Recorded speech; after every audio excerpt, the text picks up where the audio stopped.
On tonight's episode, we take a look at the UNLV Athletics Talent Show, look back at the men's tennis season, and sit down with visiting UNLV professor Alicia Shepard. All that and more right now. It's Game On.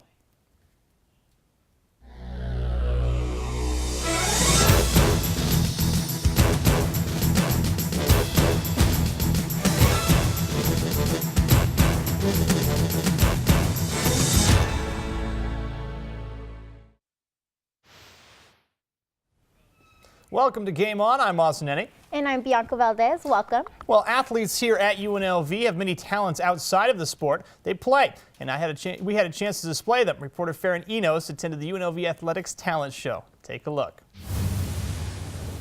UNLV athletes came together for the first time to compete against each other in the UNLV Athletic Talent Show. 15 different teams battled it out with acts including singing,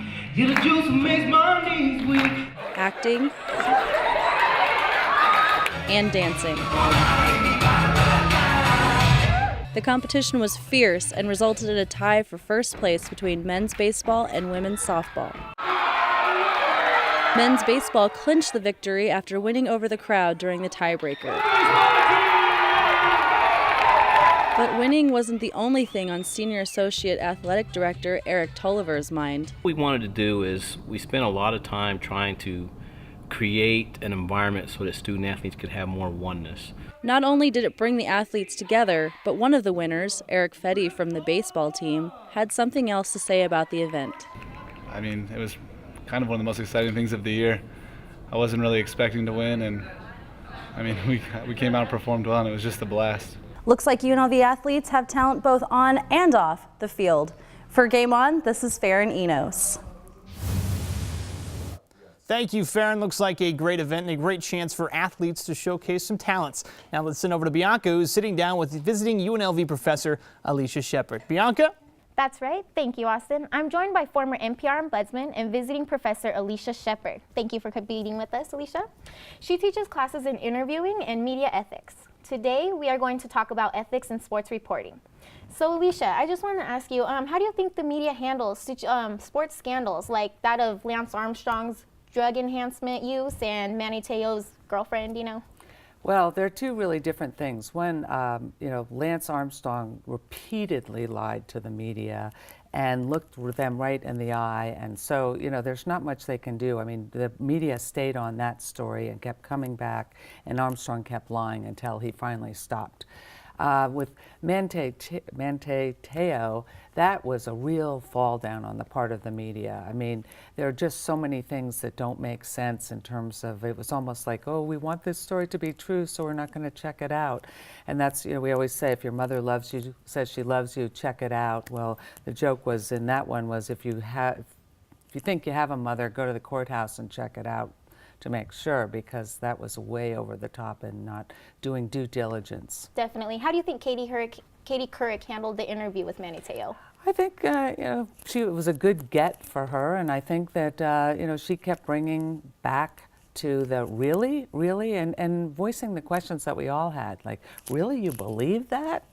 You really thought that this avatar of a girlfriend actually existed? Yeah, definitely.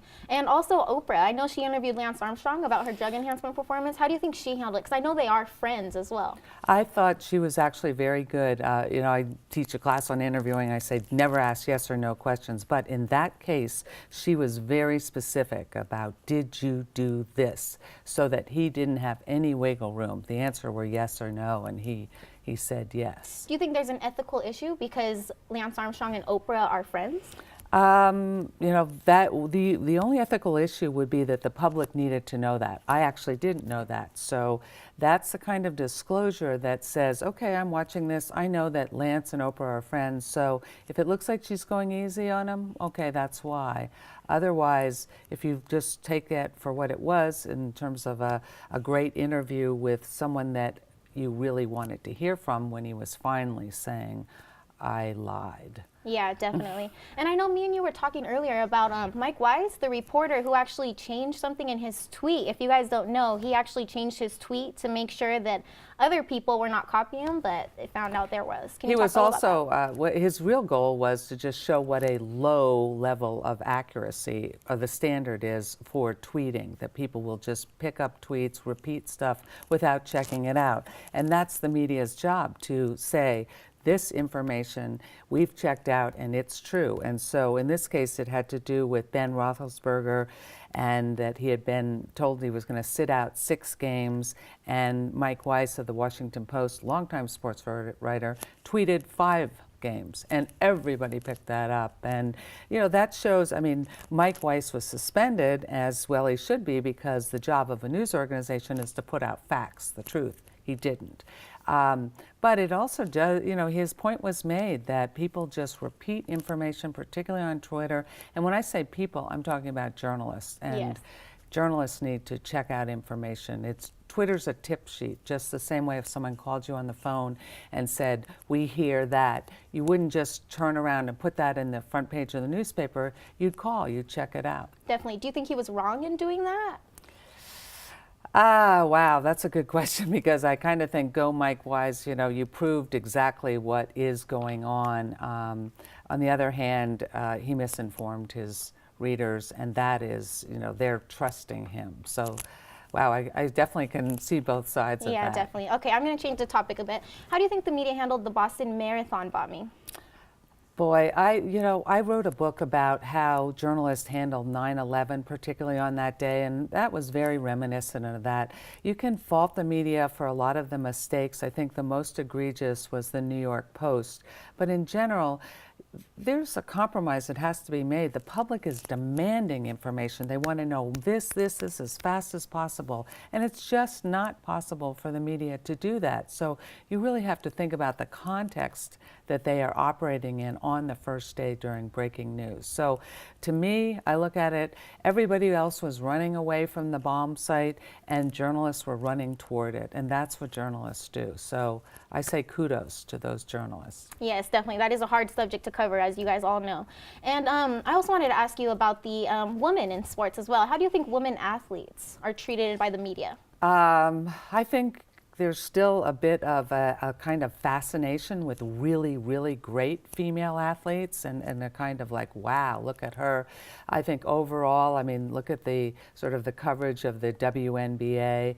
I told you I was concerned about Brittany Griner, who is, you know, a Baylor superstar, in fact, first woman drafted in the WNBA. And there was a profile of her in the New York Times, and they're talking about her sexuality, like, well, she isn't really feminine, as though you have to be a great athlete and be feminine. I found that actually kind of offensive. Yeah, I definitely agree. We could talk about this all day. That's but true. Our time is up now. Time now for our first break. But when we come back, Austin sits down with UNLV Sports Production Coordinator Kim Alexander. Stay tuned. I remember the moment. I'll never forget that moment. That moment? It was a moment that changed my life. I'd been training with my team for months, and now we had been called up for the first time. The real deal. Wildfires were getting dangerously close to homes. At that moment, I got my first taste of just how important the Guard is to my community. See how the Guard can be an important part of your life at NationalGuard.com. What you doing, Dad?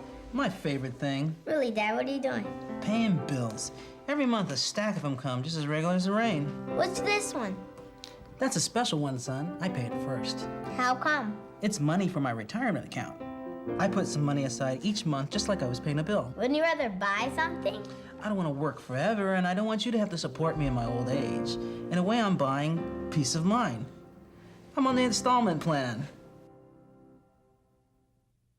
Something's not right. My first symptoms were constant tingling in my toes. Double vision. They said you have multiple sclerosis. Kind of had to get a grasp on reality. I had to adapt and change very rapidly. I had to learn how to drive with my hands. Yeah, that was interesting. A symptom may cause you not to be able to do that anymore. And at one point, I wasn't able to do any of those. Since I've been cycling, it's definitely helped my walking. It's a fantastic opportunity to be working together with a common goal of curing MS, and sharing is the key.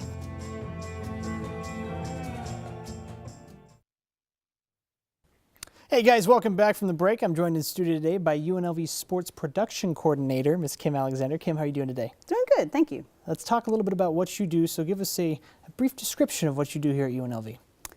Mainly I was brought on to help coordinate students to learn about productions involving sports, live productions, and so just coordinate the students to go out and shoot live events, any sports that we get into, which mostly was soccer, volleyball, baseball, softball, women's basketball, a little bit of men's basketball, and it gave students an opportunity to learn all aspects of that. You talked about a couple sports that are very fast-paced. What are the challenges that are presented when you guys are trying to shoot sports? Like you said, soccer that moves around basketball, going up and down the court all the time. What are some challenges within those sports when you're shooting? It's figuring out a good pace, especially for the director and the camera people. It's figuring out how you're going to get the action from which cameras in the best way. And so once you figure that out, it's like a well-oiled machine. You know exactly what camera to cut to, and it just flies by. I mean, the action just goes, and the students I think have a good time doing it. And how did you get involved doing sports and production stuff within sports? I was hired in Bakersfield at Time Warner, and I was actually hired to do commercials, shooting and editing, but they got a live truck and they'd heard I'd done news before, so they said, we want you to do sports for us. And so I was kind of thrown into it and ended up enjoying it, had a great time. It's kind of the same level as this, about 5-6 cameras and variety of sports. So I had a lot of experience doing that for about 3 years there. Now, when you're teaching the students how to do this, what emphasis do you put on, we talked about the fast-paced action, what points do you stress during something like a sporting event where you're shooting? I think it's important communication, working as a team. Right. So being sure, listening to the director and just following the instructions. And then a good thing to do is watch games at home and see how it's done, and so you can get a good idea of how shooting is done, or maybe come up with ideas of your own. And I was open to feedback, and I think students would add to it and say, I saw them use this angle a lot, and we would try to add different things. So it was really just about communicating and having a team put together a good product. Do you have a favorite sport that you guys shoot?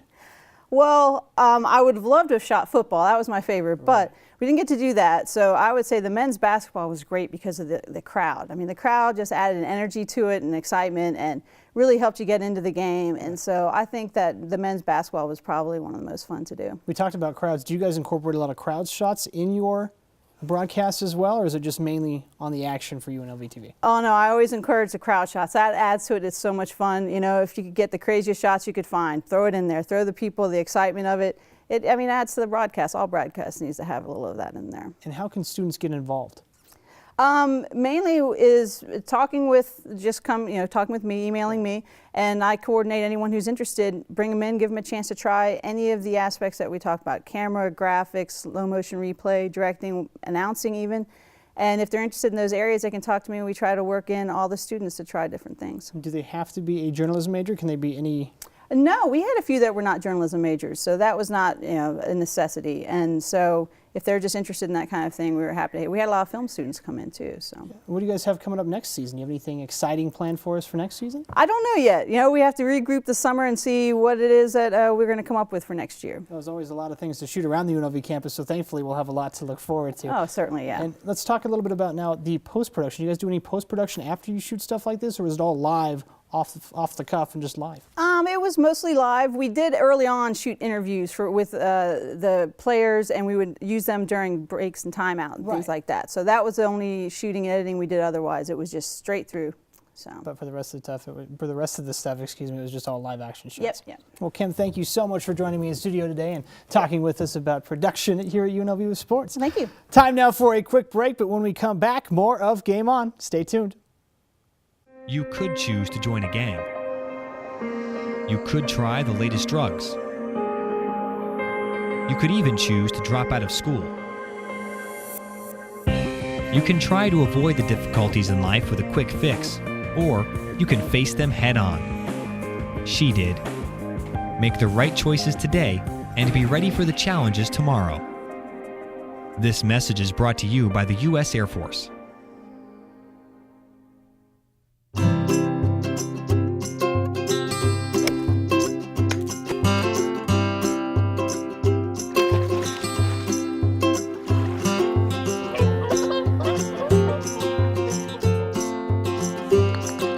Think you found every hazard out here today? Think again.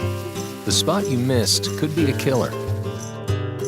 That spot on your skin could be skin cancer. Fact is, if you're a man over 50, you're in a group most likely to develop skin cancer, including melanoma, the kind that kills one person every hour. 1 in 5 Americans is likely to develop a form of skin cancer during their lifetime. That's why your best shot is to check for a spot. It's easy. Follow through and check your skin. It could be the save of a lifetime. Go to spotskincancer.org to find out how. A message from the American Academy of Dermatology. Welcome back. Time now to send it over to Austin, who is sitting down with Dan Grimes, our UNLV TV engineer.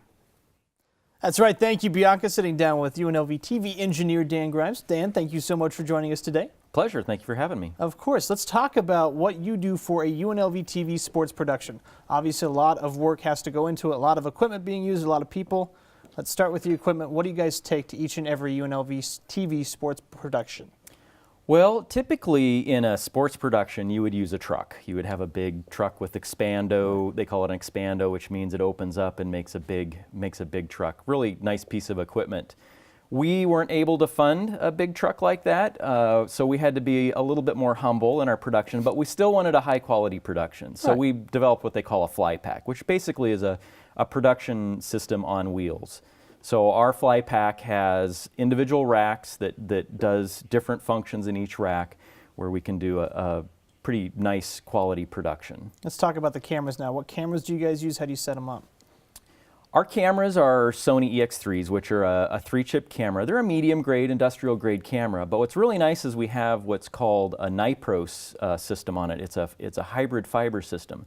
So all the signals that control the camera, that bring the video back to the truck, all that is put onto a fiber, and then this one single fiber goes back to the truck and plugs into what's called a camera control unit, or CCU. And then back at the CCU, you can make, we have a remote control that controls the color, controls the iris, controls various things of the camera, so that the operator themselves does not have to do that. So you can find that perfect shot for that camera. Exactly, exactly. Let's talk about a little bit of, obviously in sports, instant replay is a huge facet of the game and obviously a huge facet of production for sporting events. How do you guys go about using instant replay? Yeah, in fact, we didn't originally have an instant replay machine with our fly pack because we were doing things like lectures and surgeries and things like that. With sports, obviously part of the experience is being able to see it both in slow motion and being able to see it over and over again. Right. And then, that way the armchair person can go and make the call, right? Instead Exactly. of the umpire, but or the referee. Well, we were able to get an instant replay machine. It records 4 cameras.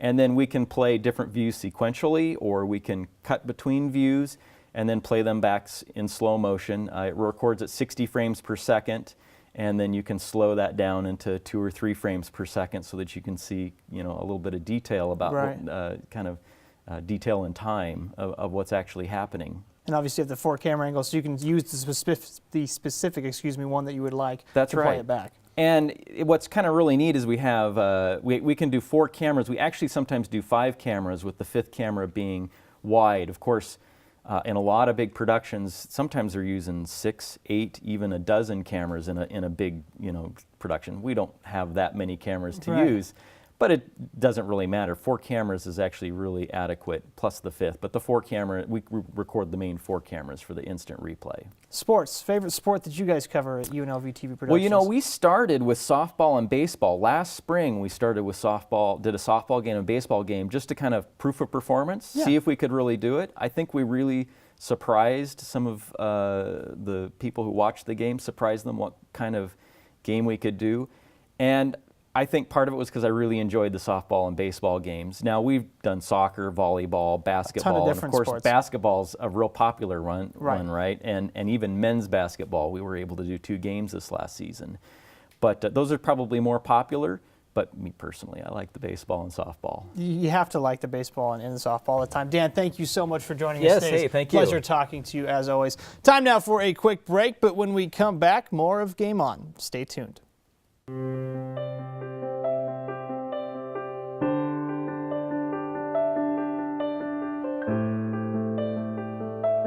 what age is the color that your skin was meant to be no longer beautiful?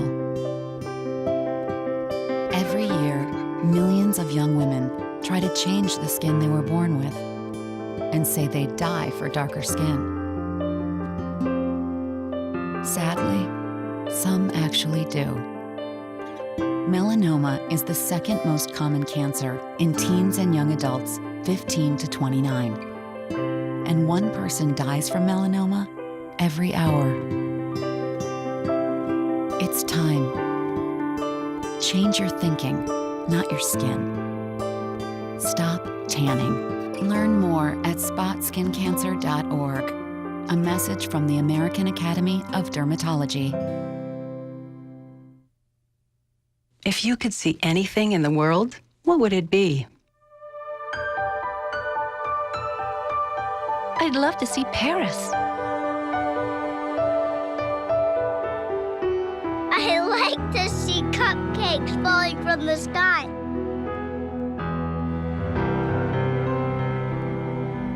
My daughter, married and happy. I want to see things the way I used to. Chances are, someone you love may one day be affected by macular degeneration or glaucoma. Log on to seeabettertomorrow.org or call 1-800-437-2423 to learn about glaucoma and macular degeneration. Call 1-800-437-2423 or log on to seeabettertomorrow.org. I just want to see more of the things I love. Welcome back from the break. Well, our very own Donald Woods attended the Festival of Communities, helping promote diversity here in Las Vegas. It also included some demonstrations we don't typically see in the sports world. Have a look. With a mixture of cultural performances and areas of cultural discovery, the Festival of Communities expands horizons for attendees to gain cultural competence in a diverse world. Because it is a community event, we really just wanted to have a wide variety of people involved, and we had several martial arts groups who were interested, and it's a cultural facet. It definitely fits with the theme of the day, and so we wanted to include them. I run Henderson Aikido. We do traditional Aikido. It's a Japanese martial art, basically self-defense. One of the beautiful things about Aikido is it is very traditional in the fact that it's not a competition.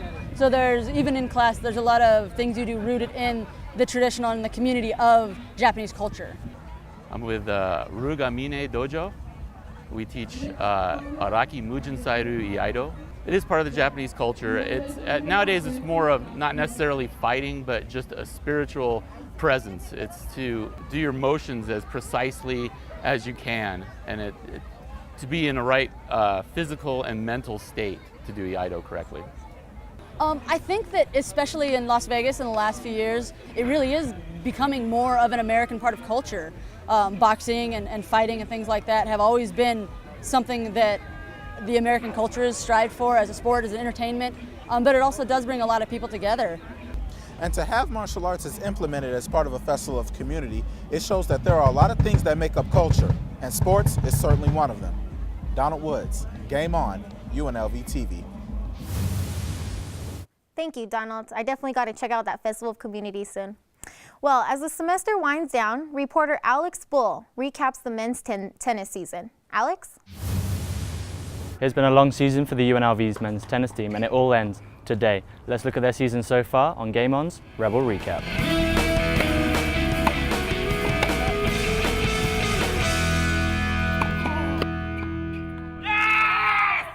The UNLV men's tennis team enjoyed one of their most successful regular seasons in over a decade.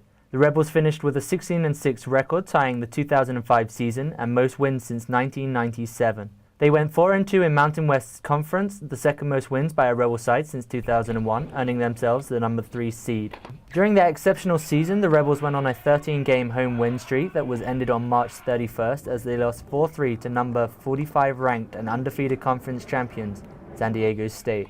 Individual performances have seen Mountain West Player of the Year candidate Ate Matthias, ranked 123rd in the nation, end his first year as a Rebel with a 23-8 record. Mountain West Freshman of the Year candidate Gillard Berman raised his record to 18-4, including going 5-1 versus league foes. Senior Charlie Alvarado picked up a career high with 12 wins, and senior Johannes Markel enjoyed a career best going 18-8. However, for the UNLV Rebels, it hasn't been all smiles, as on the 21st of March, former Rebel Mehdi Boras passed away. Probably the biggest down this season was the passing of Mehdi, and then we had 2 matches afterwards. And it was pretty tough on the team, but they used it as inspiration to fight, to just power through the matches and just to fight for Mehdi pretty much. The Rebels couldn't have wished for a better fairy tale senior day. Wearing MB on their sleeve, they honored Johannes Markel, Bernard Schumann, and Charlie Alvarado before going on to defeat Fresno State 7-0 for their 18th win of the year. For senior Schumann, it was very emotional. Oh, it was an emotional day. I'm glad I can leave UNLV with both a singles win, but also mostly a doubles win on court 1. Enjoying their red-hot season, they even had a chance to cool down head coach Owen Hambrook. Reporting for Game On, I'm Alex Bull. Thank you, Alex. Time for a quick break. When we get back, our final thoughts, and we look ahead to next week's show. Stay with us. For others, it may have just been a summer job. But for me, it was training. Now I'm an Air Force pararescueman, and my job is to save lives. Make the right choices today and be ready for the challenges tomorrow. This message is brought to you by the U.S. Air Force. Winston, just one more inning, Grandma. Ever notice how many things today kids can do without actually moving? A whole lot of things their parents used to do the hard way. So many kids' activities today seem to leave out the activity part, which makes exercise even more important for children. In fact, new research tells us the best time to enhance bone development is during childhood and adolescence. And just getting children to walk an extra 35 minutes a day could spare them the pain of thinning bones later in life. Healthy bones come from healthy habits. Encourage your kids to get up, get out, and get moving. Hello. Hey, Grandma, how about another grape soda? A public service message on building strong bones for kids from the Pediatric Orthopedic Society of North America and the American Academy of Orthopedic Surgeons. Welcome back from the break. We've covered a lot of sports today. Bianca, I know one close to your heart, tennis. We saw you go play a little tutorial of tennis. And yes, Alex was actually my coach, and he is actually a really good coach. You know, his accent makes it a little more funner. I got a little bit of learning the ropes, you know. I learned about the forehand, the backhand swing. It was actually pretty fun. Very enjoyable experience, to say the least. Well, that does it for this week's show. If you would like to catch up on past episodes of Game On, all you have to do is go to unlvtv.unlv.edu. I'm Austin Inning. And I'm Bianca Valdez. Thanks for joining us. Until next time, have a good evening, Las Vegas.